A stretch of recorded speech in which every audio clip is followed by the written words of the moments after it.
Report Iqbal mobile commandant پاک فوج colonel امان کی زیر صدارت شہید بے آباد میں مانسون کی بارشوں اور سیلاب سے بچاؤ کے حوالے سے ضلع انتظامیہ کی جانب سے کیے گئے انتظامات کا جائزہ لینے کے لیے ایک اجلاس آج ڈی سی آفس کے دربار ہال میں منعقد ہوا۔ اجلاس سے خطاب کرتے ہوئے کرنل امان نے کہا کہ محکمہ موسمیات کی جانب سے اس مرتبہ مانسون کی معمول سے زائد بارشوں کی پیشین گوئی کی گئی ہے، جس کے باعث اربن فلڈ اور دریائے سندھ میں سیلاب کا خطرہ ہے۔ اس لیے پاک فوج کی جانب سے بارشوں سیلاب کے دوران ریسکیو اور ریلیف کے کاموں میں ضلع انتظامیہ کے ساتھ بھرپور تعاون کیا جائے گا۔ انہوں نے مزید کہا کہ 2022 کی بارشوں سیلاب کو مد نظر رکھتے ہوئے پلان ترتیب دیا جائے تاکہ عوام کو بارشوں سیلاب کے دوران پریشانی نقصان سے بچایا جا سکے۔ اس موقع پر اجلاس کو آگاہی دیتے ہوئے ڈپٹی کمشنر شہید بے آباد شہریار گل میمن نے بتایا کہ 2022 میں ہونے والی شدید بارشوں سیلاب کے باعث ضلع میں بڑا جانی و مالی نقصان ہوا تھا۔ انہوں نے مزید کہا کہ 2022 کی شدید بارشوں سیلاب کو مد نظر رکھتے ہوئے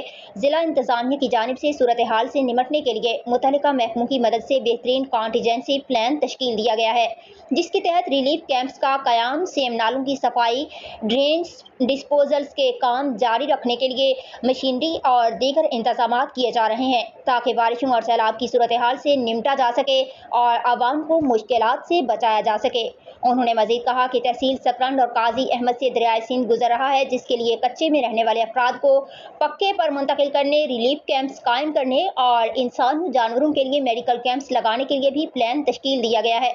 ڈپٹی کمشنر نے مزید کہا کہ اس مرتبہ ریسکیو 1122 سروس موجود ہے، جس سے بارشوں کے دوران ریسکیو کے کام میں مدد ملے گی۔ انہوں نے مزید کہا کہ ضلع کے تمام شہروں سے برساتی پانی کے نکاس کے لیے عملے اور مشینری کو فعال بنانے کے لیے میونسپل اور ٹاؤن انتظامیہ کو ہدایات دی گئی ہیں، جبکہ دریائے سندھ کے حفاظتی پشتوں کو مزید اونچا اور مضبوط کرنے کے لیے بھی اقدامات کیے گئے ہیں۔